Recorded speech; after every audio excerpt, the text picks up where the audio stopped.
দাউদকান্দি এবং মেঘনা এবং কুমিল্লা ২, হোমনা এবং তিতাস এই দুইটাকে প্রস্তাবনা করে নির্বাচন কমিশন সীমানা নির্ধারণ করেছিলেন। আসতেছে? আচ্ছা, সীমানা নির্ধারণ করেছিলেন।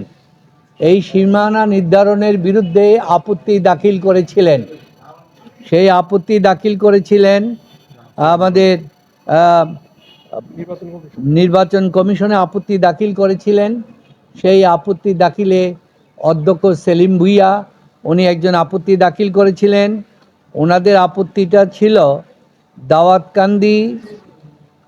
দাউদকান্দি তিতাসকে এক করতে হবে এবং কুমিল্লা ২তে হোমনা এবং মেঘনাকে এক করতে হবে।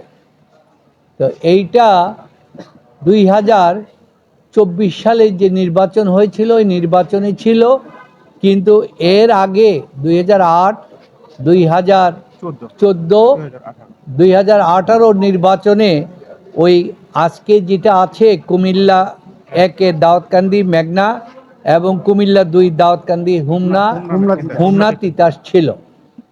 তো সেইটাকে গত নির্বাচনে আপনারা জানেন যে গত নির্বাচনের তাকে অবৈধ ঘোষণা করা হয়েছে। নির্বাচনে চিফ ইলেকশন কমিশনার ওনাকে জেলে নেওয়া হয়েছে, অন্যদেরকেও গ্রেপ্তার করা হয়েছে। ওইটার কোনো বৈধতা নাই। তো সুতরাং ওইটা অবৈধ হিসাবেই করা হয়েছে। তো বর্তমান নির্বাচন কমিশন যখন এটা করে বিজ্ঞপ্তি দিলেন এবং সেখান থেকে তাদের আপত্তি আহ্বান করলেন, নির্বাচন কমিশনে বিশদভাবে ২ ঘন্টা আলোচনা হয়েছে। আলোচনা এবং দুপক্ষকে শুনে ওনারা কুমিল্লা ১-এ দাউদকান্দি মেঘনা এবং কুমিল্লা ২-এ হোমনা তিতাসকে রেখেছেন।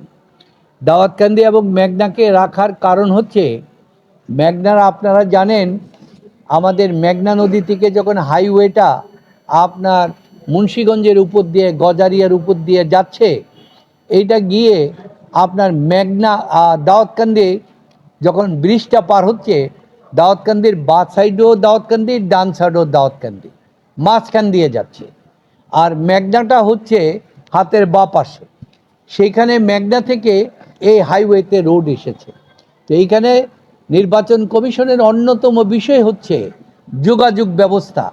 হঠাৎ যদি বিশৃঙ্খলা হয়, ভোট বাক্স প্রেরণ করা, বিশৃঙ্খলা নিয়ম করা, এই হাইওয়ে হওয়ার কারণে যেখানে যোগাযোগ ব্যবস্থা ছিল ১ থেকে ১.৫ ঘন্টার বিষয়, এটা হয়ে গেছে 10 মিনিটের ব্যাপার।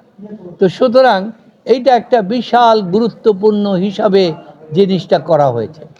আবার নির্বাচন কমিশনের একটা ছিল যে এক জেলার থেকে আরেক ভোটার কেন্দ্রে 30%-এর অধিক হতে হবে না।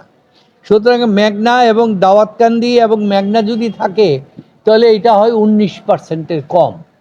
আর যদি দাউদকান্দি এবং হোমনা তিতাস হয় তাহলে এটা হয়ে যায় 63% বেশি। তো এই সমস্ত বিবেচনা করে তারা দাউদকান্দি, মেঘনা এবং হোমনা তিতাস একসাথে রেখেছেন এবং এই একের ভিতরেই ওনারা এই জিনিসটা করেছেন। এটাকে তারপরে হাইকোর্টে এসে চ্যালেঞ্জ করলেন। মহামান্য হাইকোর্টের আপনার মুজিবুর রহমান মিয়া সাহেব বিচারপতি, ওনার পক্ষ থেকে ওই ইলেকশন কমিশনের এটাকে বাতিল করে ওনারা দিয়েছেন।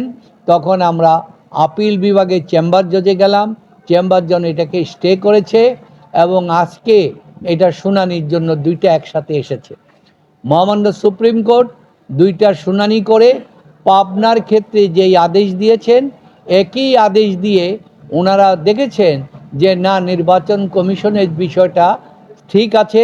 সুতরাং পূর্বের লিভ দিয়েছে যে এটা শুনানির জন্য, পরবর্তীতে লিস্ট হবে এবং চেম্বার জজের যেই স্টে দেওয়া হয়েছে, আদেশ দেওয়া হয়েছে সেটাকে কন্টিনিউ করবে, এটা বলবৎ থাকবে লিভ শুনানি পর্যন্ত। তার ফলে দাঁড়ালো যে কুমিল্লা 1 ও 2 আসনের সীমানা নিয়ে ইসির সিদ্ধান্ত মহামান্য হাইকোর্ট বিভাগে আপিল বিভাগে বহাল রয়েছে। সুতরাং এই বহাল মধ্য দিয়ে বর্তমান, কারণ আগামীকালকে বোধহয় আপনার মার্কা দেওয়া হবে এবং এর মধ্য দিয়ে যে নির্বাচনী সভা কোর্টও আশঙ্কা প্রকাশ করেছে নির্বাচনের আগে হয়তো এটা শুনানি করা সম্ভব হবে না, সুতরাং যেই নির্বাচন কমিশন গঠন করেছে সেই ভিত্তিতে নির্বাচন পরিচালিত হবে এবং এটাই আজকে আমাদের এই ইঞ্জিনিয়ার মতিন সাহেবের বিজয় হয়েছেন এবং এলাকার জনগণ ওনাকে অত্যন্ত পছন্দ করেন।